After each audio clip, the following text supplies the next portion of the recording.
ಇದು ನೀವು ನೋಡ್ತಿದ್ದೀರಾ ಬೋಬಾ ಟೀ. ತುಂಬ ಈಸಿಯಾಗಿರುತ್ತೆ. ಇದನ್ನ ನಾನೇ ಮಾಡಿರೋದು. ಒಬ್ಬರೊಬ್ಬರು ಬಬಲ್ ಟೀ, ಚಾಯ್, ಬೋಬಾ ಚಾಯ್ ಹೀಗೆಲ್ಲ ಕರೀತಾರೆ.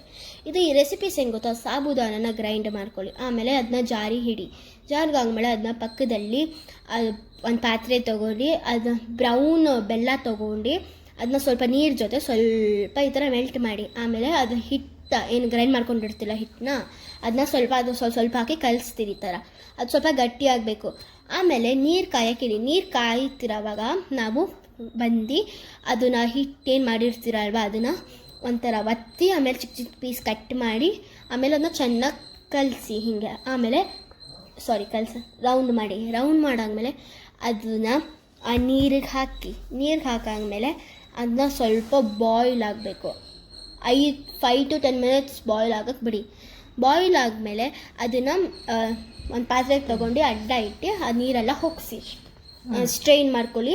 ಮತ್ತು ಅದನ್ನ ಬಬಲ್ಸ್ನ ಐಸ್ ವಾಟರ್ಗೆ ಹಾಕಿ ಒಂದು ನಿಮಿಷ ಹಿಂಗೆ ಕಲಿಸಿ, ಆಮೇಲೆ ಮತ್ತೆ ಅದನ್ನ ಸ್ಟ್ರೈನ್ ಮಾಡ್ಕೊಳ್ಳಿ ಇನ್ನೊಂದು ಪಾತ್ರೆಗೆ. ಮಾಡ್ಕೊಂಡಾದ್ಮೇಲೆ ಮತ್ತೆ ಬ್ರೌನ್ ಶುಗರ್ ತೊಗೊಂಡು ಸ್ವಲ್ಪ ನೀರು ಜೊತೆ ಮತ್ತೆ ಮೆಲ್ಟ್ ಮಾಡಿ ಬಬಲ್ಸ್ನ ಅದ್ರೊಳಗಡೆ ಹಾಕಿ ಸ್ವಲ್ಪ ಕಲಸಾದ್ಮೇಲೆ ಮತ್ತೆ ಹಾಲು ಕಾಯಕ್ಕಿಡಿ. ಕಾದಾದ್ಮೇಲೆ ಹಾಲು ಸ್ವಲ್ಪ ಸಕ್ಕರೆ ಹಾಕ್ಕೊಳ್ಳಿ.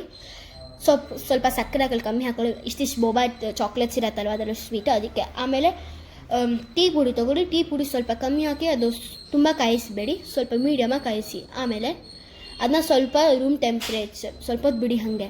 ಆಮೇಲೆ ಒಂದು ಗ್ಲಾಸಲ್ಲಿ ಬೋಬಾ ಹಾಕಿ, ಒಬ್ರೊಬ್ರು ಮಕ್ಳಿಗೆ ಬೋಬಾ ಜಾಸ್ತಿ ಇಷ್ಟ, ಒಬ್ರೊಬ್ರಿಗೆ ಕಮ್ಮಿ ಇಷ್ಟ, ಆ ಕ್ವಾಂಟಿಟಿ ನೀವು ನೋಡ್ಕೊಳ್ಳಿ.